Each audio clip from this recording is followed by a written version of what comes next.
Москвадагы мекендештерге жарыя. Казакстанга кирди чыкты кылуу керек болсо бизге кайрылаңыз. Жолго чыгаарда документти текшерип, кара тизмеде бар жогун тактайбыз. Эң негизгиси биз пересадка өзүбүз аягына чейин алып барып алып келебиз. Биздин дарек метро Кожуховская. Кененирээк маалымат алуу үчүн төмөндөгү номерлерге кайрылыңыз. Эрнис мырза 8929 654 45 64 8925 017 16 16 24 саат бою чала бериңиздер.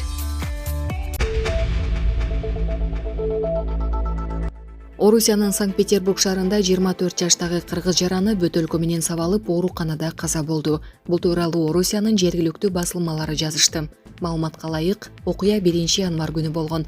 Анда Санкт-Петербург шаарынын тургуну мас абалында кыргыз жараны менен мушташып жатып, аны бөтөлкө менен башка чапкан.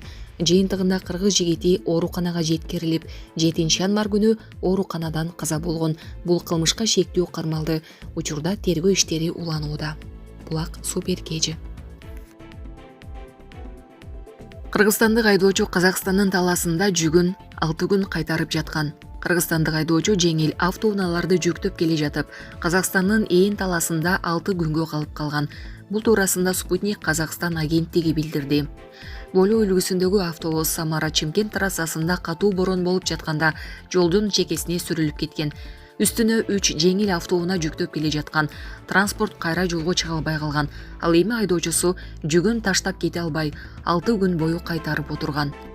Күнүгө ошол жерден өтүп жаткан казак полициясы кыргызстандыктардан кабар алып, суу тамак ашынын бар жогун сурап турушканы жазылат. Натыйжада 9-январ күнү автобусту жол тазалоочу атайын техника менен тартып чыгарышкан. Айдоочу Казакстандын полициясына ыраазычылык билдирди.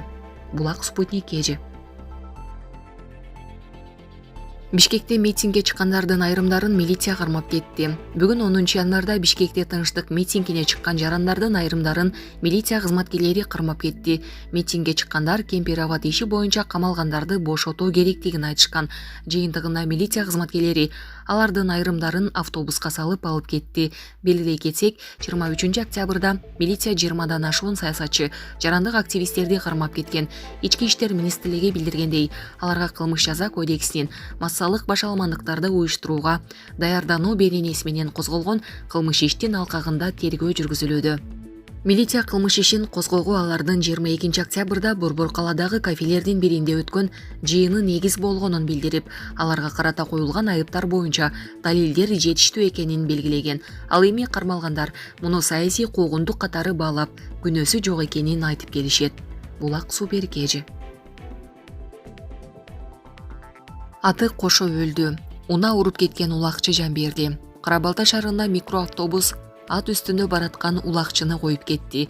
Саламаттык сактоо министрлигинин маалыматы боюнча жабырланган жигит Жайыл райондук ооруканага кечээ 9-январда саат 18:40 түшкөн. Жасалган реанимациялык аракеттерге карабастан бейтап саат 19:20 каза болду. Жаракаттар өтө эле оор болчу деп айтылат маалыматта.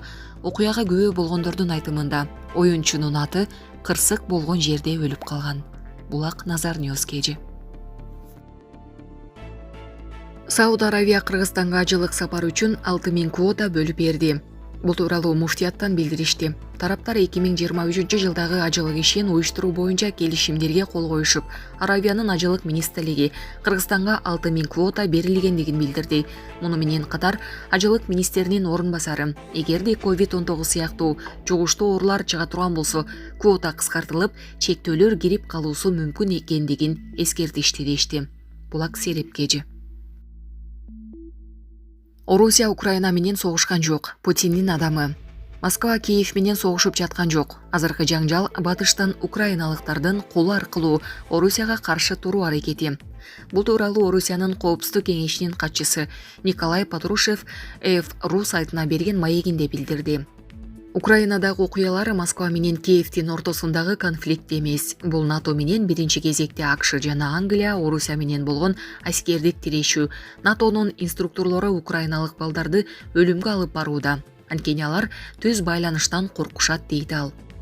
Патрушев кошумчалагандай, атайын аскердик операциянын жардамы менен Орусия өз аймактарын оккупациядан бошотуп жатат жана батыштын бордош Украин элин талкалоодогу кандуу тажрыйбасын токтотушу керек. Биз Украина менен согушуп жаткан жокпуз. Анткени карапайым украиналыктарды жек көрө албайбыз дейт ал. Коопсуздук кеңешинин катчысы орус элинин мурасы украин маданиятынан ажырагыс экенин, украин салттары орус элине жакын экенин белгиледи. Ошол эле маалда Патрушев украин жарандары батыштын Орусияга каршы колу менен согушуп жатканын канчалык эрте түшүнсө, ошончолук көп адамдардын өмүрү сакталат деп эсептейт. Көптөгөн адамдар муну түшүнүп калган, бирок репрессиялардан коркуп айтуудан тартынышат.